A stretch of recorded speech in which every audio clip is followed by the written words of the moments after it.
September 8th, 1939. Last week, Germany invaded Poland and a Polish-German war began. This week, in just a matter of days, it becomes a Second World War.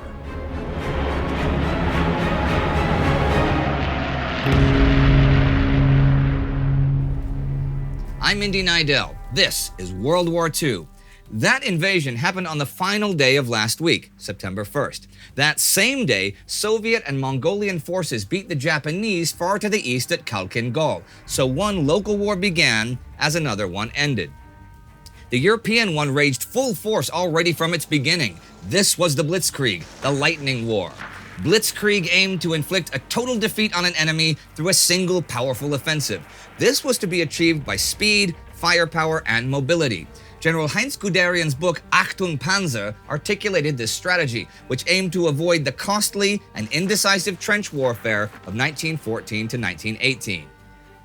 Now, in World War I, Germany had pioneered shock troop tactics, which were a similar general idea, but pretty much involved just specialized infantry, since Germany had hardly any tanks then, and not many motorized vehicles in general since they lacked rubber, and no real combined doctrine. The idea then, and now, was to avoid centers of resistance to maintain the momentum and concentrate on the enemy's rear to break supply and communication lines. Then, less mobile forces could mop up isolated, bypassed pockets of resistance.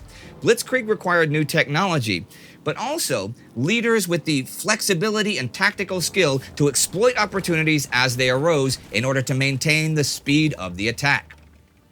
On the 2nd, Gerd von Rundstedt's Army Group South is already across the Warta River after a series of quick but costly battles near the border. Krakow is pretty near the front lines already by now. The Luftwaffe spreads chaos and terror in the rear. Since the Polish troops were deployed so far forward, as we saw last week, the German advance is now in their rear, preventing reserves from coming in and ruining Polish communications. Britain sends an ultimatum to Germany. It expires at 11 o'clock the 3rd, and when it does, Britain is at war with Germany. Australia and New Zealand declare war immediately as well. The French declare war on Germany before their ultimatum even expires. South Africa declares war the 5th. It will now be a world war with nations from 3 continents so far participating. On the 3rd, British Prime Minister Neville Chamberlain forms a war cabinet. Winston Churchill is First Lord of the Admiralty and Anthony Eden Secretary for the Dominions. Those two were the biggest opposition to the appeasement policy pursued by the British government that kept giving in to Hitler's territorial demands the past few years in order to preserve peace. Churchill had said earlier this year of that policy, "We have suffered a total and unmitigated defeat. Czechoslovakia will be engulfed in the Nazi regime. We are in the presence of a disaster of the first magnitude. We have sustained a defeat without a war. We have passed an awful milestone in our history." Neville Chamberlain at the same time. My good friends, this is the second time in our history that there has come back to Downing Street from Germany peace with honor. I believe it is peace for our time. Well, Churchill was right, and peace is long gone. On the 3rd, Wilhelm List's forces are beginning to converge on Warsaw, and the Polish Łódź army is in retreat.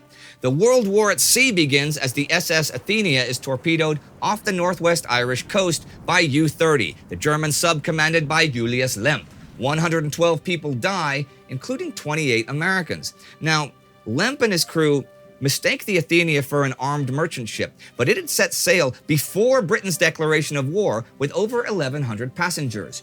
You might expect an American outcry, but American President Franklin Roosevelt broadcasts a radio address to the American public saying, "Let no man or woman, thoughtlessly or falsely, talk of America sending its armies to European fields. At this moment, there is being prepared a proclamation of American neutrality." That neutrality is proclaimed on the 5th. This week, 39 of the 58 German submarines are at sea. German Commodore Karl Dönitz had hoped for a fleet of 300 before making war with Britain, but he hadn't expected war for several more years. On the 5th, 4 British unarmed merchant ships and 1 French are sunk by U-boats. The British retaliate by sinking 2 German merchant ships. As for the war in the air, 10 British planes fly 13 tons of anti-Nazi propaganda leaflets across the North Sea to drop them on the Ruhr. This is 6 million sheets of paper reading, "Your rulers have condemned you to the massacres, miseries, and privations of a war they cannot ever hope to win." On the 4th, RAF bombers go into action against German warships in Heligoland Bight. 6 of 24 aircraft are lost. At this point, British pilots are under orders not to endanger German civilians. This still seems to make sense, but the German army commanders certainly give no such orders to their men.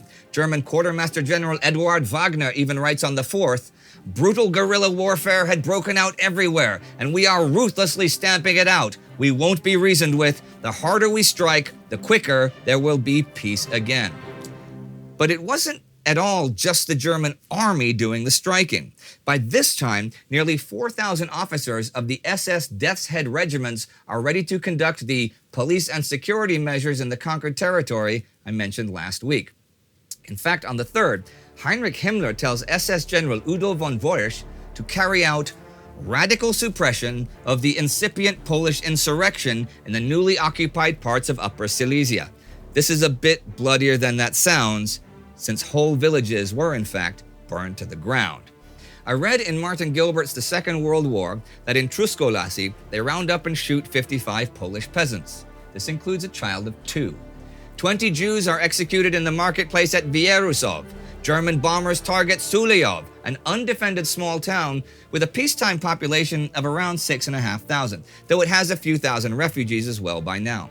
The bombers set the town on fire, and then low-flying planes strafe the panicked masses with machine guns. Scenes like this will become commonplace over the next few weeks behind the battle lines. 2 wars raged simultaneously, one on the battlefront of armed men and the other in towns and villages far behind the front line. But it isn't just one-sided, just mostly one-sided. The Poles are plenty angry at anything that seems related to the invaders. This week there are mass arrests of ethnic Germans who are believed to be a 5th column. On the 3rd at Bydgoszcz, 1,000 German civilians are massacred, according to Max Hastings, after it's alleged they'd fired on Polish soldiers. Martin Gilbert says that the next day there, over 1,000 Poles are murdered, lined up and shot. And the Blitzkrieg continues.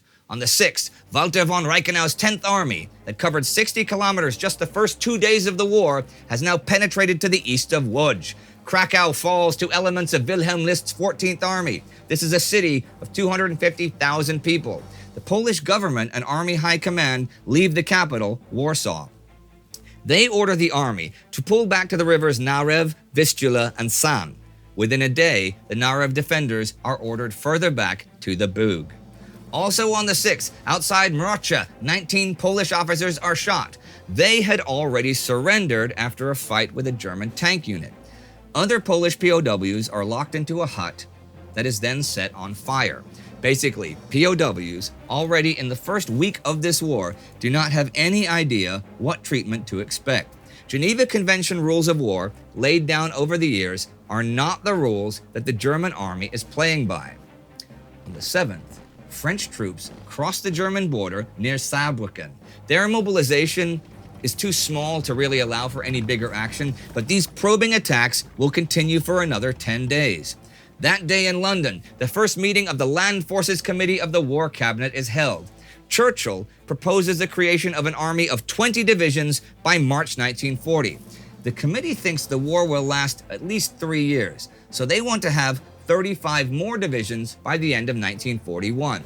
At sea, the British are already using the convoy system that foiled German subs in World War I. The Polish naval base at Westerplatte surrenders after heavy German bombardment, and at the end of the week, Reichenau's advance units reach the Warsaw suburbs in the late afternoon of the 8th. List's army reaches the River San, both north and south of Przemyśl. Heinz Guderian's Panzer Corps is attacking along the Bug River east of Warsaw. It is all-out total war across western and central Poland as the week comes to an end. Nations from 3 continents have now declared war on Germany, making this the Second World War. The war in the skies, the war at sea have begun, and the war against humanity in the conquered territory has very much also begun.